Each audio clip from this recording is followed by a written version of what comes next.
Bonjour à tous. Alors aujourd'hui, je voudrais parler du régime monarchique, du retour du roi en France, de la monarchie à la place de la démocratie. Non pas que je veuille particulièrement me diriger dans cette direction, mais parce que, comme toute personne, je pense, qui cherche la précision, la tangibilité, j'aime à naviguer dans toutes les directions et peser, sous-peser chaque argument de manière à savoir si je ne vais pas dans une direction, pourquoi je ne vais pas dans une direction, et non pas me priver d'une direction par militantisme bébête, par ignorance, par idéologie stérile. Je pense que certains d'entre vous connaissent la chaîne YouTube Analgénocide. J'aime bien donc la chaîne d'Antoine Analgénocide parce que je trouve que sur certains sujets, il fait l'effort de convoquer et de présenter des arguments très tangibles, beaucoup plus tangibles que le marasme ambiant sur les réseaux sociaux, à la télévision, sur les plateaux télé, etc., etc. Et il a fait une vidéo dans laquelle il parle du retour du roi, et j'ai l'impression que l'intention, sur le fond, sur la forme, c'est nous inviter, dialoguer, convoquer le retour du roi, en remède à la démocratie qui a ses avantages et ses inconvénients, ses points forts et ses points faibles. Mais en fait, j'aimerais rebondir sur cette vidéo parce que bien que l'intention soit louable, j'ai l'impression qu'Antoine, au lieu de nous parler du royalisme, de la monarchie, il nous parle plutôt de est-ce que l'on doit donner au peuple ce dont il a besoin ou ce qu'il veut. Et ça, cette question me semble prioritaire si on veut. Déjà, si on s'intéresse à la démocratie c'est bien mignon, le pouvoir au peuple, mais le peuple, on lui donne quoi? Ce dont il a besoin, ce dont on pense qu'il a besoin, ce qui est dans son intérêt, ou ce qu'il veut, c'est-à-dire ce qu'il pense être dans son intérêt.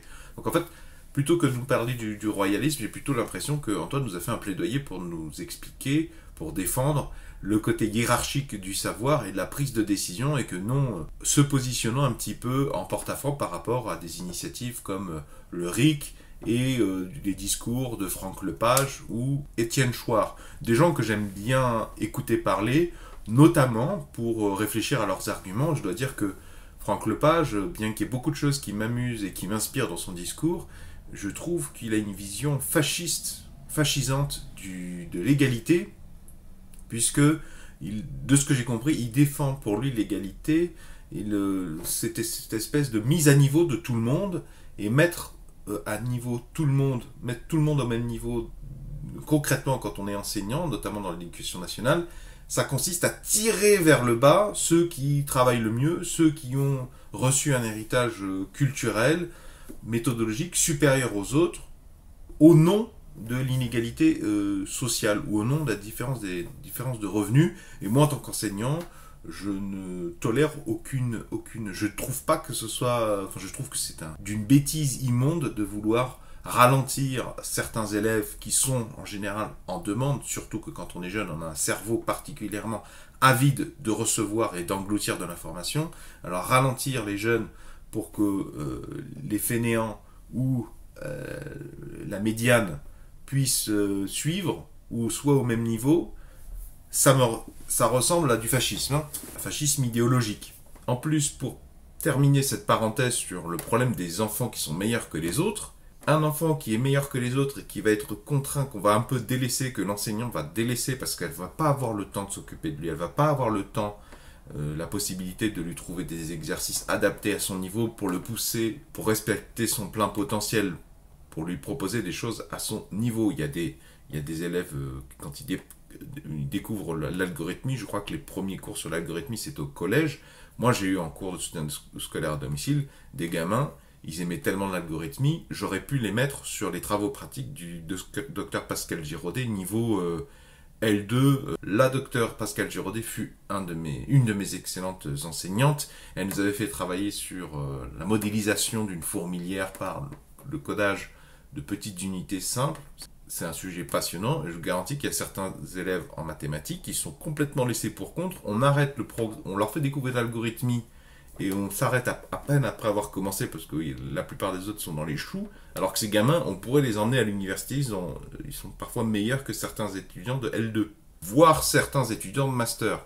Et donc ces gamins à qui on ne donne pas les moyens de suivre leur plein potentiel, ils se sentent trahis et ils décrochent. Donc le pire, c'est qu'on ne se contente pas de les abaisser au niveau de la masse, c'est qu'en fait, ils s'ennuient, ils se sentent trahis par l'enseignant, parce qu'il y a une relation de confiance qui a été instaurée entre le gamin et les enseignants.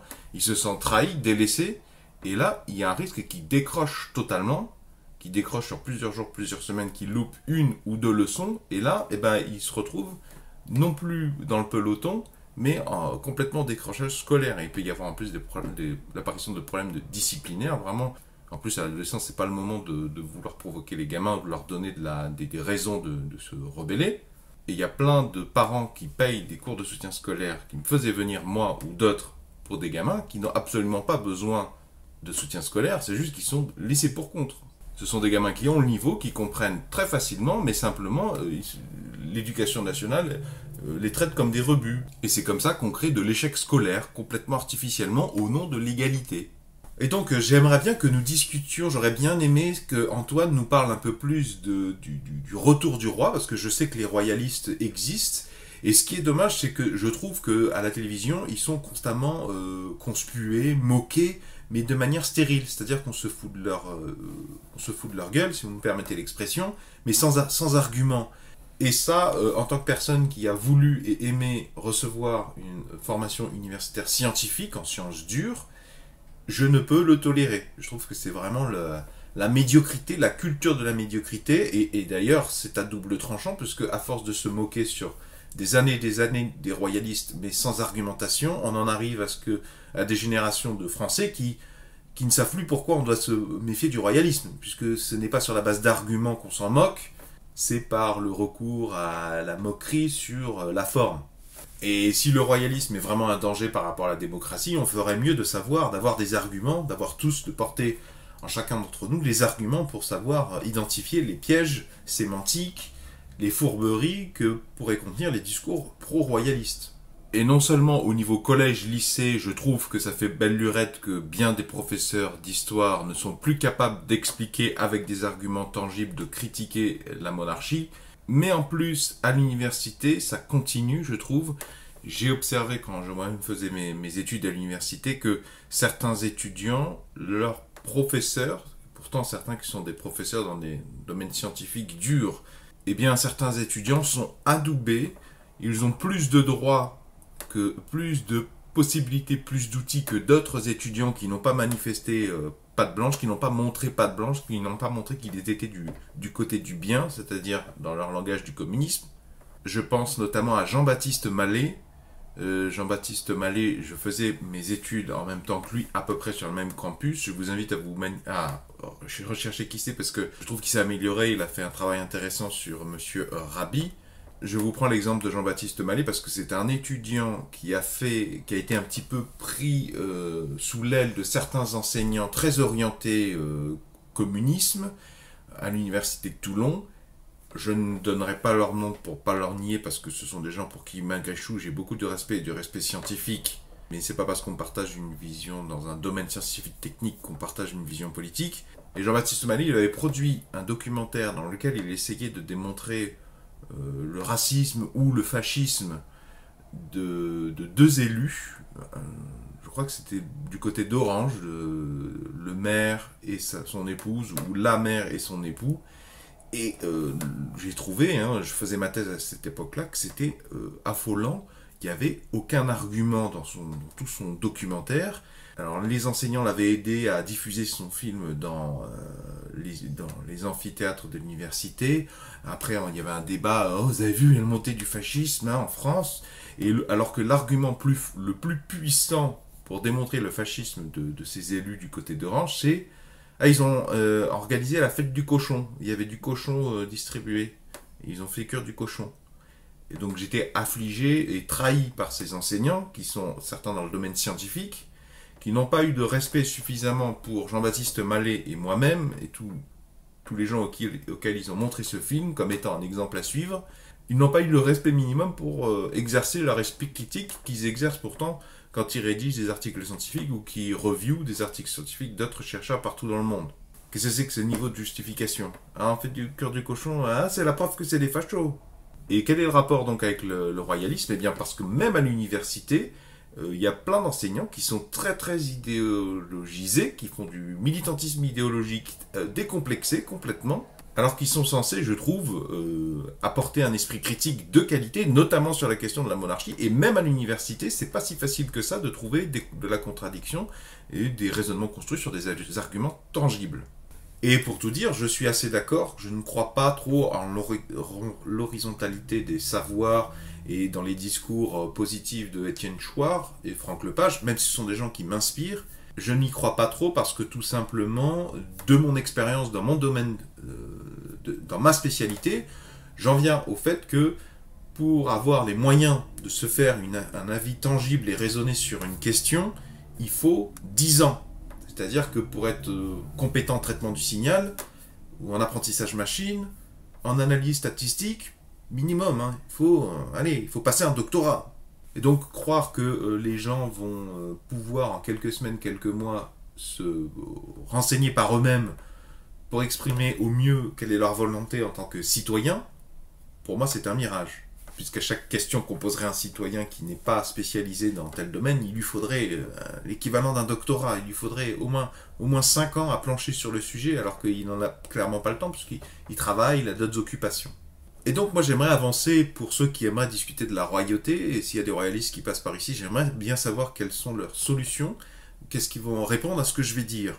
Déjà, j'ai commencé à visualiser la série The Crown, une série Netflix relativement récente.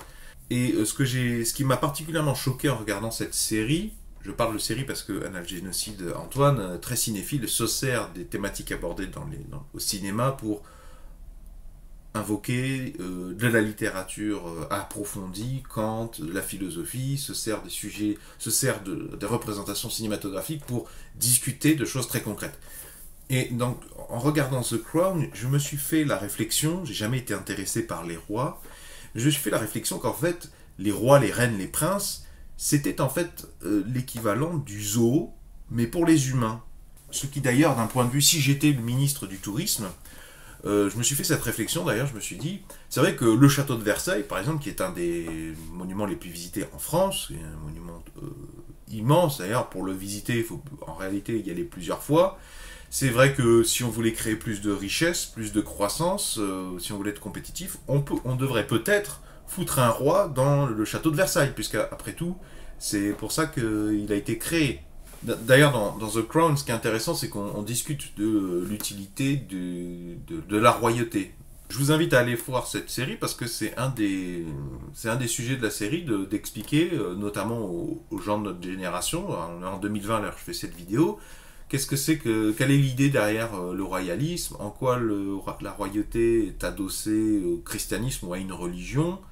Ça amorce aussi une mutation parce qu'en quelques décennies, il y a eu une inversion des rapports entre la proportion de régimes monarchiques et de pays sous régime monarchique qui sont passés. Il y a une inversion du rapport monarchie-démocratie qui est devenue démocratie-monarchie dans l'ensemble des pays de l'Europe. Pour en revenir à ce que je disais, on pourrait en France, je trouve, réinstaurer du royalisme symbolique. On aurait des figurants, c'est-à-dire qu'on aurait, mais de manière officielle, une codification, on réintroduirait des rois, des princes, des princesses, parce que ça a l'air de passionner. C'est un petit peu comme Closer, c'est un petit peu comme le monde des people. D'ailleurs, peut-être que probablement les Français et tous les peuples du monde ont redirigé leur passion pour le roi, les histoires de royauté, les histoires de succession, vers le monde des people actuels, qui est un monde qui ne m'intéresse absolument pas. Mais je trouve que nos hommes politiques, nos présidents de la République, leurs compagnes, sont quelque part inspectés, leur vie personnelle recherchée, étalée sur les réseaux sociaux, à la télé, dans les médias, un peu de la même façon que si c'était le roi et la reine. Une manière de diffuser les intrigues de cour dans les strates de la société qui sont prêts à payer pour acheter des torchons qui les vendent au papier, au format radio, au format télévisé. Et donc pourquoi pas avoir des rois, des reines à cet usage en France. Je pense au château de Chambord. D'ailleurs, j'en profite pour ceux qui défendent le royalisme. J'ai cru comprendre que vous défendez une... en plus, si j'ai bien compris, vous les royalistes, vous défendez qu'il y a le roi et ses conseillers sont tout à fait capables de choisir, de diriger de manière raisonnable, tangible. Dans ce cas-là, comment expliquez-vous le château de Chambord et de manière plus générale, toutes les immenses cathédrales, les magnifiques églises, les chapelles magnifiques qui sont sur notre sol, qui sont en grès ou en pierre de tuffeau. Je ne nie pas le caractère magnifique de ces édifices, mais il faut quand même être sacrément stupide pour construire des bâtiments de ces ampleurs, en plus, dans des matériaux absolument inadéquats. Le grès, la pierre de tuffeau, ce sont des roches poreuses et perméables qui sont soumises à l'érosion, qui sont de très mauvais isolants thermiques. J'en ai parlé dans un épisode précédent pour ceux qui veulent approfondir le sujet, qui ne voient pas de quoi je parle.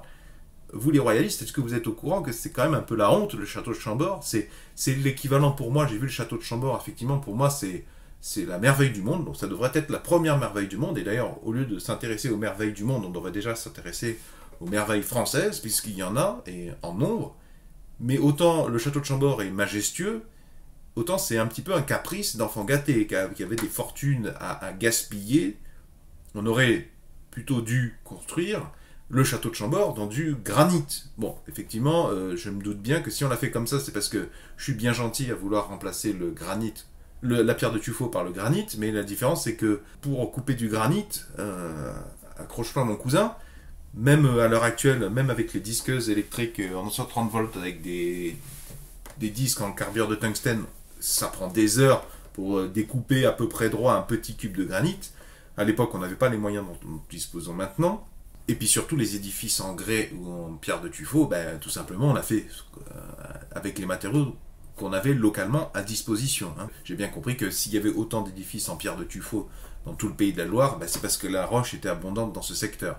Et je me doute bien que les édifices majestueux en France qui sont en grès, ben, tout simplement le sont parce qu'on avait la possibilité de faire acheminer pour pas trop cher du grès dans le coin. De ce que j'ai entendu de ceux qui défendent l'aristocratie, la noblesse, un argument que j'ai entendu, c'était que l'aristocratie, la noblesse, le pouvoir du roi, de sa cour, c'est que c'était un petit peu comme, en termes de recherche et développement, ils avaient un rôle similaire à celui de la NASA ou du secteur du luxe, à savoir qu'avec leurs richesses incroyables et leur pouvoir autoritaire, leur pouvoir de décision, ils développaient, finançaient des solutions techniques très en avance par rapport au contexte historique, et qu'ensuite ces savoirs, ces concentrations de savoir, ces solutions percolaient dans les différentes strates de la société, se diffusaient dans le peuple. Donc la noblesse et l'aristocratie étaient un vecteur, un moteur de recherche et développement. Et ben je reprends mon exemple du château de Chambord. Le château de Chambord, il était tellement humide et pénible à chauffer, malgré les fortunes des châtelains, qu'on a fait venir des poêles de masse, juste pour chauffer et sécher le château de Chambord, des poêles de masse construits en Pologne de mémoire, à l'autre bout de l'Europe. Comme si, à l'époque, en France, on n'avait pas assez d'ingénieurs, d'artisans doués, de ressources pour fabriquer nous-mêmes, des poêles de masse. Donc là, je me pose la question, où est-ce qu'il est la recherche et développement de la noblesse et de l'aristocratie? Ceci dit, certains vont trouver que je prends des exemples qui m'arrangent. Peut-être que vous avez raison, peut-être que je le fais même malgré moi, mais dans ce cas-là, manifestez-vous, donnez-moi des exemples, donnez-moi des contre-exemples, s'il vous plaît. Mais donc, du coup, ceux qui veulent défendre le royalisme, qu'est-ce que vous répondez à ça? Parce que j'ai cru comprendre que vous défendiez que le roi et ses conseillers étaient capables de s'informer, de diriger, de prendre connaissance de toutes les informations, et vous voyez que c'est pas le cas, avec l'exemple du château de Chambord. Et donc, du coup, ça serait intéressant, je trouve, peut-être financièrement, touristiquement, de faire habiter ces édifices majestueux par des personnes d'apparence majestueuse pour essayer de contrecarrer le gaspillage économique que c'est, puisque ces édifices sont voués à une érosion accélérée, qu'il faut constamment dépousser des sols folles pour les restaurer, les maintenir dans leur état. Hein. Ce serait sympa de mettre un prince dans le château de Chambord avec sa princesse et toute sa suite, comme des animaux de foire, et qui seraient là quand les visiteurs les visitent. C'est pas complètement inintéressant, parce que ça aurait valeur aussi de reconstitution historique, de manière à voir comment les gens étaient habillés, comment ils se déplaçaient, à quoi ils s'occupaient. Mais donc du coup, ça devient un peu le zoo. Donc je disais, le problème de la royauté, c'est que ce ne sont plus des humains. Ils n'ont pas de droit humain. Ils n'ont pas le droit de choisir de faire des enfants ou pas. Il me semble que c'est quelque chose d'extrêmement primordial dans les droits d'une personne, le choix, d'avoir le droit de se reproduire ou pas. Un roi, un descendant, n'a pas le choix, un homme ou une femme du quotidien, de réfléchir à est-ce qu'il veut des enfants ou pas. Puisque les membres de la royauté, les princes, les princesses, tout ça, sont là pour incarner un certain idéal. Ils ont renoncé, enfin, en général, on leur laisse pas le choix, parce que quand ils viennent au monde, ils sont déjà héritiers, fils d'un roi, d'un prince, d'une princesse. Ils n'ont pas les mêmes droits que les autres citoyens français. Parce que d'un côté, obliger des personnes à avoir des enfants, ça va donner des enfants dans les familles royales qui n'ont pas été désirés, donc il va y avoir des parents qui ne les aiment pas vraiment, qui ne les ont pas fait pour les bonnes raisons, qui ne seront pas présents. Je crains que ça ne donne naissance à des gens profondément blessés avec des meurtrissures dont il est difficile de se remettre. Je ne sais pas si vous avez vous-même dans votre famille des enfants qui, devenus adultes, ne se remettront jamais de ce genre de blessures existentielles.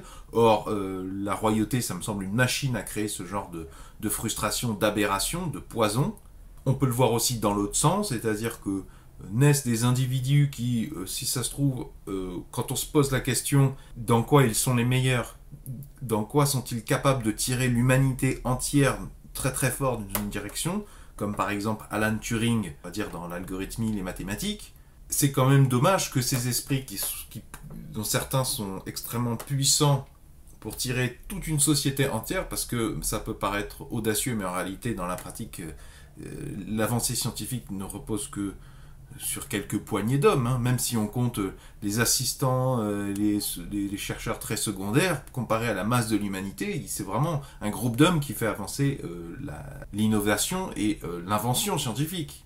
D'ailleurs, excusez-moi, mais si Alan Turing s'est suicidé, est-ce que c'est pas à cause de la bêtise de la monarchie anglaise, d'ailleurs, hein, cet esprit brillant qui a participé à faire avancer tant l'humanité est mort extrêmement jeune, il avait plein d'autres choses à nous offrir, et il est mort parce que dans les idées nauséabondes du christianisme, là, on lui a collé un flingue sur la tempe de manière symbolique, sous prétexte que son truc c'était les garçons plutôt que les filles. Donc l'inconvénient de la royauté aussi, c'est ça se trouve, on a des esprits brillants dans des domaines, mais comme ils sont dans une famille, ils n'ont pas d'autre choix que d'assumer telle fonction. Et on leur pose pas la question, et on se pose pas la question si c'est plus bénéfique pour tout le monde, qui suivent bêtement l'itinéraire qu'ils n'ont pas choisi, qu'on leur a tracé, ou s'ils se prédestinent et qui testent leurs connaissances, leurs appétences dans les différentes sciences, les différents domaines, les arts, les lettres, la philosophie, etc., etc. Donc on ne peut pas prôner une certaine égalité pour tous si déjà on se défend pour la monarchie, qui est un système qui instaure des bébés qui viennent au monde et qui n'ont plus de droits sur bien des aspects. Ils ne peuvent pas s'habiller comme ils veulent, ils peuvent pas faire ce qu'ils veulent, ils peuvent pas exprimer leurs opinions. D'ailleurs, Antoine nous recommandait d'aller voir le film La mort du roi Louis XIV. Je vous invite à aller le voir parce qu'effectivement c'est une expérience cinématographique très intéressante. J'ai beaucoup aimé regarder ce film. Mais on se rend bien compte que le roi n'a aucun droit, si ce n'est celui de se coltiner une sacrée bande de casse-pieds toute la journée. Je sais pas qui du roi de France ou du gorille enfermé dans une cage, ou d'un ours qui tourne en cage dans un zoo tout pété, lequel des deux est le plus enviable, franchement. Parce qu'au moins l'ours, quand il pète ou qu'il mange, on vient pas il n'a pas 15 personnes pour l'applaudir. La question que je pose à Antoine Analgénocide et aux royalistes qui passeront par ici, qui verront cette vidéo, c'est vous voulez le retour du roi, mais de ce que j'ai compris, le pouvoir de la monarchie, le pouvoir du roi est adossé à celui de l'Église et à celui du christianisme. Or, j'aimerais bien savoir, Analgénocide et les royalistes, quel est votre regard sur la religion? Moi, parce que ça me pose un petit peu problème, puisque étant de formation universitaire, scientifique, étant en réclame de toujours davantage de solutions techniques tangibles, je vois toutes les religions comme des sectes. Pour moi, je mets au même niveau l'islam, le judaïsme et le christianisme comme étant des sectes qui ont suffisamment de puissance pour se cacher derrière le mot religion. Pour moi, les religions ne sont jamais que des sectes qui sont légales. Et donc, du coup, pour répondre à Antoine qui se sert du roi pour défendre qu'il faut accepter une hiérarchisation du pouvoir parce que le savoir et l'information est hiérarchique, j'ai envie de dire, du coup, comment on fait il faut imaginer un royalisme qui ne serait pas adossé et qui serait indépendant de la religion.